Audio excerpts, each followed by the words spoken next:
पटना की हवा में इन दिनों एक अजीब सी गंध तैर रही है, बीमारी की, बेबसी की और बेचैनी की। मुख्यमंत्री नीतीश कुमार का शरीर थक चुका है, उनकी याददाश्त डगमगाने लगी है और छवि में दरारें साफ दिखने लगी है, ऐसा लोग कह रहे हैं। लेकिन असली खेल यही नहीं है। भाजपा ने उनकी इस कमजोरी को अपनी सबसे ताकतवर रणनीति बना दिया है।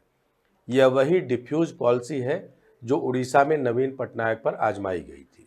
बाहर से सम्मान, भीतर से खाली कर देना। बिहार में भी वही सिलसिला शुरू हो चुका है। गठबंधन की मजबूरी के नाम पर बीमारी को ढाल बनाया जा रहा है और धीरे धीरे एक नेता की पूरी पहचान को मिटाने का खेल खेला जा रहा है। सवाल यह है कि क्या बिहार भी अब उड़ीसा बनने जा रहा है, जहां गठबंधन की राजनीति ने एक बीमार, बूढ़े और थके हुए पर मुस्कुराते पॉजिटिव पॉलिटिक्स के हिमायती मुख्यमंत्री को सिर्फ एक पोस्टर में बदल दिया।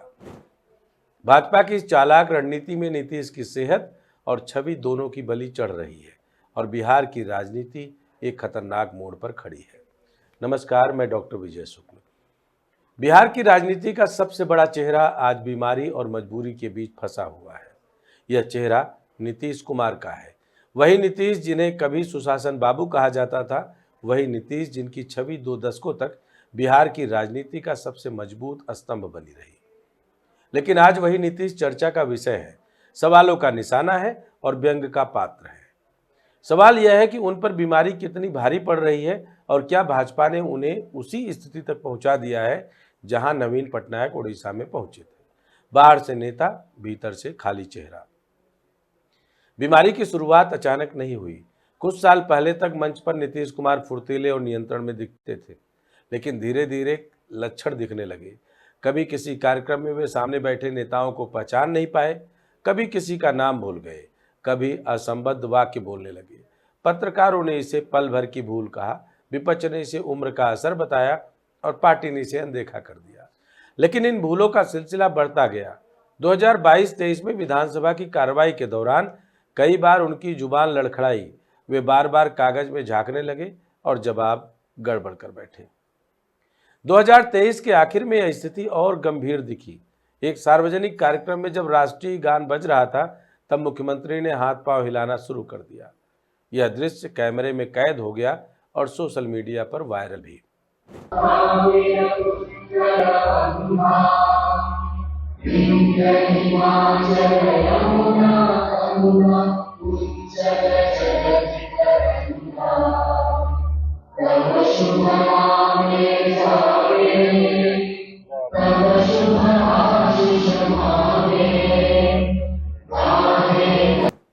विपक्ष ने कहा कि मुख्यमंत्री की हालत ठीक नहीं है।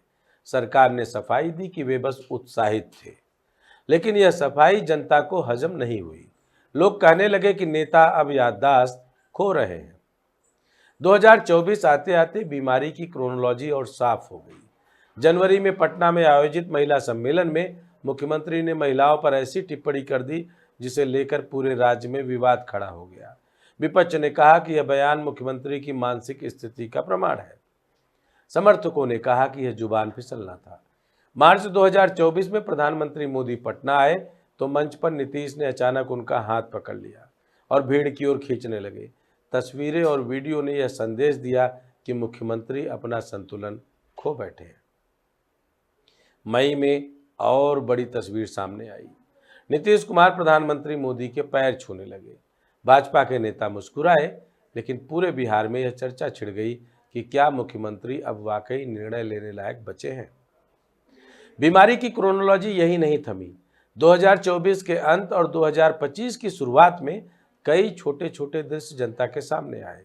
विधानसभा में मुख्यमंत्री को कागज पढ़ते हुए देखा गया, जहां वे सवाल भूल गए थे। मंच पर कभी वे अचानक खड़े होकर असंबद्ध बातें करने लगे।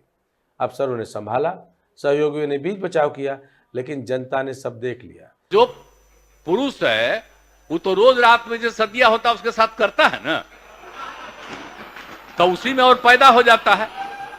और लड़की पढ़ लेती है तो हमको मालूम था कि वो करेगा, ठीक है, लेकिन अंतिम में भीतर मत घुसाओ, उसको बाहर कर दो। करता तो है, तो उसी में अब समझ लीजिए संख्या घट रही है। अब आप जान लीजिए कि जो संख्या थी पहले, आप पत्रकार लोग भी ठीक से समझिए। यह सब घटनाएं जोड़कर देखें तो साफ दिखता है कि नीतीश कुमार की बीमारी धीरे धीरे घर आती गई। लेकिन शारीरिक बीमारी से ज्यादा घातक बीमारी राजनीतिक थी। भाजपा ने समझ लिया कि नीतीश अब अपने दम पर बिहार नहीं चला सकते। यही उनकी सबसे बड़ी कमजोरी थी और यही भाजपा की सबसे बड़ी ताकत बन गई। ठीक वैसा ही जैसे उड़ीसा में नवीन पटनायक लंबे समय तक सत्ता में रहे, लेकिन अंत में पांडियन पर निर्भरता ने उन्हें कमजोर कर दिया। भाजपा ने जनता को समझा दिया कि उड़ीसा में असली ताकत किसी और के पास है और नवीन सिर्फ नाम के मुख्यमंत्री रह गए हैं। नतीजा यह हुआ कि जनता ने बीजेडी को किनारे कर दिया और भाजपा बहुमत में आ गई। अब हालात इसके विभाजन तक आ गए हैं। बिहार में भाजपा वही रणनीति आजमा रही है। यहाँ कोई एकल पांड्यन नहीं है, लेकिन 8 लोगों की एक सलाहकार मंडली है। दीपक कुमार, अंजनी सिंह, प्रत्यय अमृत, विजय चौधरी, संजय झा, कुमार रवि, अशोक चौधरी और ललन सिंह। यही लोग असली फैसले कर रहे हैं।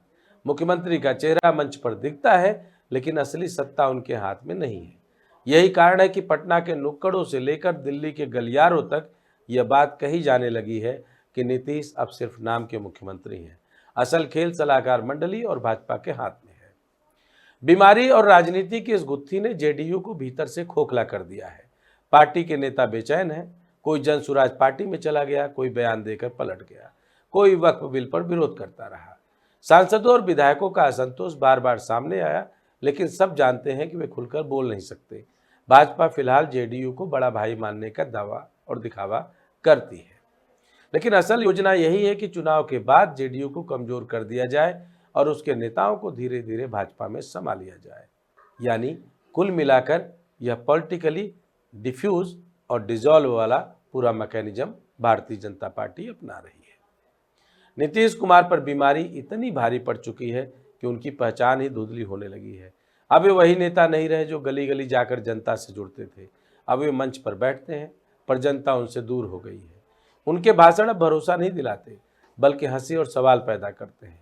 जनता समझ चुकी है कि मुख्यमंत्री अब सिर्फ कठपुतली है।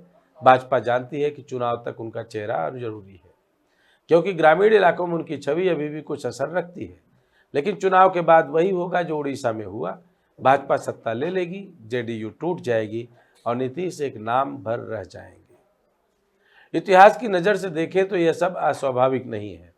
लंबे समय तक सत्ता में रहने वाले नेता अंततः जनता की थकान का शिकार होते हैं। बीमारी उस थकान को और बढ़ा देती है। भाजपा ने इस स्थिति को हथियार बना लिया है। दिल्ली मुस्कुरा रही है कि बिहार की गाड़ी अब उस ड्राइवर के हाथ में है जो पहचानने और समझने की ताकत खो चुका है। यही भाजपा की सबसे बड़ी जीत है और नीतीश कुमार की सबसे बड़ी हार। आज अगर पूछा जाए कि नीतीश कुमार बीमारी के शिकार हैं या राजनीति के, तो जवाब वही होगा कि वे दोनों के शिकार हैं। लेकिन शारीरिक बीमारी को छिपाया जा सकता है, राजनीतिक बीमारी को नहीं। और भाजपा ने उन्हें नवीन पटनायक की तरह राजनीतिक रूप से डिफ्यूज कर दिया है। अब वे मंच पर नायक हैं, लेकिन संवाद किसी और का है। मुख्यमंत्री की कुर्सी पर बैठे हैं, लेकिन कलम किसी और के हाथ में है। जनता के सामने खड़े हैं, लेकिन पहचान धीरे धीरे मिटाई जा रही है। यह बिहार की राजनीति का सबसे बड़ा संकट है। एक राज्य का मुख्यमंत्री केवल पोस्टर बनकर रह जाए और असली फैसले दिल्ली के इशारे पर लिए जाए, तो समझिए कि बीमारी नीतीश पर भारी है और भाजपा ने उन्हें नवीन पटनायक वाली स्थिति तक पहुंचा दिया है। अब वे केवल चुनावी चेहरा है, लेकिन भविष्य की राजनीति से बाहर हो चुके हैं। अगर आपको लगता है कि वाकई नीतीश कुमार की बीमारी हर बिहारी पर भारी पड़ रही है, तो अपना कमेंट जरूर करें। और आपको ये भी लगता है कि इस बीमारी का केंद्र में बैठी हुई सरकार के अस्थायित्व के लिए ज़्यादा जरूरी है, तो भी आप लिखिए। और अगर आपको ऐसा लगता है कि नीतीश कुमार सिर्फ अकेले पार्टी के और सरकार के अंदर बड़े भाई के रूप में भूमिका निभा रहे हैं, बाकी पार्टी के सभी चुने हुए प्रतिनिधि, जनप्रतिनिधि और पदाधिकारी तो छोटे भाई के यहाँ चाकरी कर रहे हैं। कमेंट जरूर करिएगा। जय हिंद, जय भारत।